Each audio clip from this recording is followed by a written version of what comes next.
Hal demikian disampaikan oleh Al-Quran juga dalam hadis-hadis Nabi Muhammad SAW yang sangat terbentang luas. Secara singkat, apa yang harus kita lakukan? Pertama, bergegas untuk beristighfar dulu kepada Allah Subhanahu wa Ta'ala, memohon ampun, ya, karena pada akhirnya hakim yang tertinggi yang akan mengadili kita semua dalam berkehidupan adalah Allah Subhanahu wa Ta'ala. Dengan kebeningan niat kita untuk kembali kepada Allah, beristighfar, mengoreksi diri, boleh jadi itu yang sampai niatnya kepada Allah, dan dengan itu muncul peluang untuk diampuni dosa-dosa kita oleh Allah Subhanahu wa Ta'ala, yang dengan itu menggugurkan hubungan-hubungan yang kurang baik antara kita dengan orang yang telah wafat. Di mana di antara keterangan yang bisa kita dapati terkait hal demikian? Pertama, di Quran surah ketiga Ali Imran ayat 133. Wasari'u ila maghfiratim min rabbikum wa jannatin arduhas samawati wal ardu uiddat lil muttaqin. Bergegaslah engkau. Untuk apa? Untuk mengoreksi diri, kata Al-Quran, introspeksi diri, mohon ampunan kepada Allah Subhanahu wa Ta'ala. Boleh jadi dalam berkehidupan pasti banyak salah yang dilakukan. Dan berharaplah yang ideal ketika pulang mendapatkan tempat yang baik. Seperti Anda di dunia nyaman, enak, tempat tinggal bagus. Jangan-jangan di akhirat nestapa. Kata Allah, berharap mendapatkan tempat yang baik, yang mulia sisi Allah berupa surga yang disiapkan untuk orang takwa. Apa tipikal orang takwa dimaksud? Ayat 134-nya. Alladzina yunfiquna fis sarai wad dharra wal kadhimina al ghaidha wal 'afina 'anil nas. Wallahu yuhibbul muhsinin. Orang takwa di sini ternyata ketika disebutkan oleh Allah bukan ciri meningkat ibadah spiritualnya, tapi ibadah sosialnya. Dia yang gemar berbagi, kata Allah. Jangankan dalam keadaan lapang, dalam sulit pun masih mau berbagi pula. Minimal dia merujuk kepada orang lain yang mampu memberi. Dan dia mampu menahan amarah. Itu hebat sekali tuh.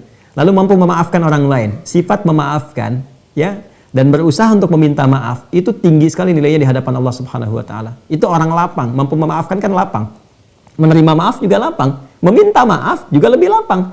Karena itu diluaskan oleh Allah tempat pulangnya dengan surga yang seluas langit dan bumi, lebih luas dibandingkan lapangan. Itu lapang. Karena itu apa yang harus dilakukan kalau orangnya sudah tidak ada dalam kehidupan kita saat ini? Maka kembalikan kepada Allah, minta ampunan kepada Allah, ya, minta permaafan pada Allah Subhanahu wa Ta'ala. Kalau ada ahli warisnya, kunjungi, kan? Kemudian bangun silaturahim, ya, hadir kita di sekitarannya. Sampaikan secara umum, mohon maaf Bapak Ibu sekalian, keluargaku, kalau dalam berkehidupan saya dengan almarhum atau almarhumah ada sesuatu yang kurang baik, mohon dimaafkan dari keluarga ahli warisnya. Kemudian perhatikan, mungkin meninggalkan ahli waris, anaknya misalnya atau siapapun, ya kan?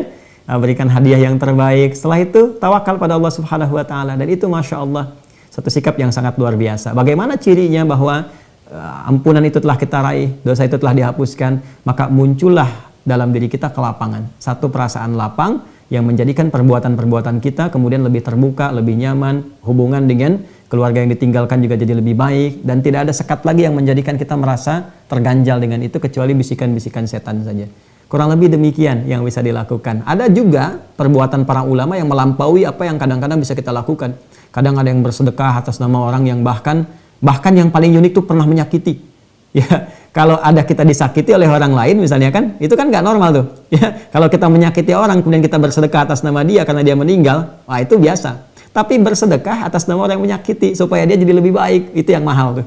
Itu yang mahal. Ya, kadang-kadang kan ada orang yang cukup berdoa ya. Ini ada orang yang keliling cari orang fakir, orang miskin, disedekahin tuh orang fakir.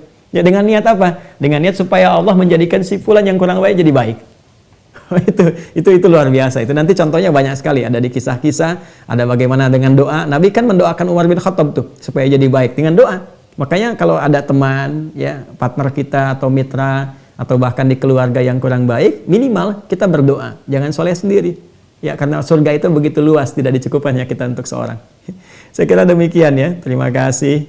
Mudah-mudahan jawabannya bisa mencukupi. Allahu a'lam bishawab.